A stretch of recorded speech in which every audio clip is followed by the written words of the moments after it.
तुम लोगों को अंतिम प्रश्न जो है अनसीन पैसेज आता है। अनसीन पैसेज का मतलब होता है कि बिना देखा हुआ गद्यांश अर्थात अपठित गद्यांश। यह अपठित गद्यांश 3-3 नंबर का 2 प्रश्न पूछा जाता है। एक पैराग्राफ दिया रहता है, उस पैराग्राफ को कम से कम 2 बार 3 बार पढ़ना चाहिए। 2 बार 3 बार पढ़ने से उसके अर्थ के बारे में जो है अनुमान लगाया जाता है कि वास्तव में क्या कहना चाहता है पैराग्राफ में और क्या प्रश्न पूछ रहा है। क्योंकि और जब तक अर्थ नहीं जानो कि जो है उसका जो है प्रश्न का उत्तर सही दे पाना मुश्किल होता है, इसलिए उसको 2-3 बार पढ़ना चाहिए जो है। जैसे देखो एक पैराग्राफ है, Florence Nightingale was born on 15 May 1820 at Florence in Italy and her parents called her after the city where he was born. Her main ambition was to be a nurse and so she gave up all thoughts of marriage and personal happiness. Day and night she visited every bed in the hospital to see that no patient was neglected and that all were as comfortable as possible. However hard she might have worked all day every night, she would take her lamp and move from bed to bed. The lady with the lamp, the soldier called her. जैसे यह गद्यांश दिया गया है तो इसको जो है पढ़ोगे एक बार, इसका अर्थ निकालने का प्रयास करोगे, तब उत्तर को जो है देखोगे। जैसे Florence Nightingale was born on 15 May 1828 Florence in Italy, माने फ्लोरेंस नाइटिंगेल का जन्म 15 मई 1820 ईस्वी में फ्लोरेंस, इटली के फ्लोरेंस नामक स्थान पर हुआ था।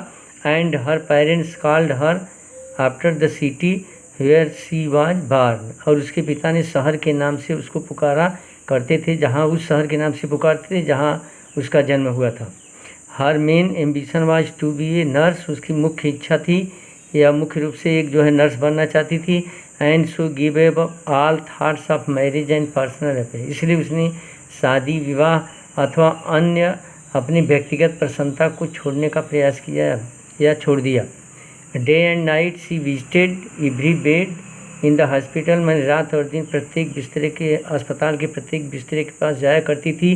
टू सी मैंने यह देखने के लिए that no patient was neglected, कि कोई किसी पेशेंट को जो है नकारा तो नहीं गया, अर्थात कोई परेशानी तो नहीं हो रही है। And that all were as comfortable as possible, और सभी मरीज उतने जो है आराम से हैं जितना उन्हें संभव रूप से होना चाहिए। हाउएवर हार्ड सी माइट है वर्क ऑल डे, कुछ भी हो वह उनके लिए पूरे दिन तक काम किया करती थी। Every night she would take her lamp and move from bed to bed, प्रत्येक रात वह अपने साथ अपना लैंप लेती थी और एक बिस्तरे से दूसरे बिस्तरे पर जाया करती थी। The lady with the lamp, the soldiers called her, soldiers called her माने इटली में जो सैनिक थे उसको जो है लेडी विद द लैम्प माने लैंप वाली महिला के नाम से पुकारा करते थे। यह पैराग्राफ जैसे दिया गया है, इस पैराग्राफ का अर्थ देखने के बाद प्रश्न को देखोगे। जैसे क्या प्रश्न पूछा है, पहला प्रश्न पूछा है why did her parents name her Florence Nightingale, कि उसके माता पिता ने उसका नाम फ्लोरेंस नाइटिंगेल क्यों रखा। अभी तुमने पढ़ा कि फ्लोरेंस नाइटिंगेल वाज कि Florence in Italy and her parents called her with the where he was born. Florence Nightingale was born in May at Florence, चूँकि उसका जन्म फ्लोरेंस में हुआ था इसलिए उसके माता पिता ने उसका नाम फ्लोरेंस रखा। इसका उत्तर होगा कि her parents named her after the city Florence where she was born. दूसरा देखो, what did Florence want to do, Florence क्या बनना चाहती थी। अब उसमें तुम पढ़े हो तो मालूम हो जाएगा कि फ्लोरेंस जो है नर्स बनना चाहती थी, इसलिए लिखोगे उत्तर कि Florence wanted to do the work of nurse. तीसरा देखो, why did she give up all thoughts of marriage and personal happiness, उसने जो है संपूर्ण विचारों को और प्रसन्नताओं को छोड़कर अपने व्यक्तिगत प्रसन्नताओं को क्यों छोड़ दिया। तो इसका हो जाएगा सी gave up all thoughts of marriage and personal happiness, कि उसने संपूर्ण प्रसन्नता और आनंद को इसलिए छोड़ दिया because she wish to be a nurse, क्योंकि वह एक नर्स बनना चाहती थी। चौथा देखो, why was Florence Nightingale called the lady with the lamp, Florence Nightingale को क्यों जो है लेडी वाली लैम्प वाली लेडी कहा जाता था।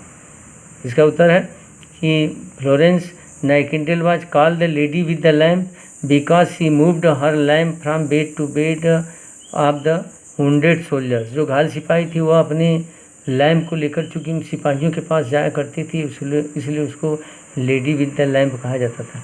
इसके अलावा तुम लोग कभी कभी जो है एंटोनिम्स और सिनोनिम्स अर्थात विपरीतार्थक और जो है समानार्थक शब्द पूछता है कि पैराग्राफ में जो दिया गया उसका लिखिए।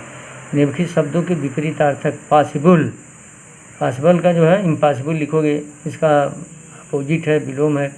कंफर्टेबल का अनकंफर्टेबल हो जाएगा। इसी तरह suggest suitable heading to the passage, इसका जो है उचित जो है शीर्षक क्या है इसको लिखिए। तो पूरे पैराग्राफ को पढ़ने के बाद क्या मतलब बताना चाहता है पैराग्राफ उसे, तो यह जो है किसके बारे में बता रहा, अर्थात फ्लोरेंस नाइटिंगेल के बारे में बताना चाहता है, इसलिए फ्लोरेंस नाइटिंगेल जो है इसका उचित शीर्षक होगा। इसी तरह जो है तुम पूरे पैराग्राफ को पढ़ोगे, कोई भी पैराग्राफ रहेगा उसको जो है उसके बाद प्रश्नों को पढ़ोगे, फिर उसका उत्तर देने का प्रयास करोगे। और यह 3-3 नंबर के 2 प्रश्न पूछे जाते हैं हर पैराग्राफ से। जो है यह भले ही यह लंबा प्रश्न है, लेकिन अब जो है केवल जो है 2 प्रश्न पूछा जाता है 3-3 नंबर का, इसलिए जो है इस तरह के प्रश्न पूछे जा सकते हैं जो जैसा हमने बताया, इसीलिए इसको तैयार करने का प्रयास करोगे।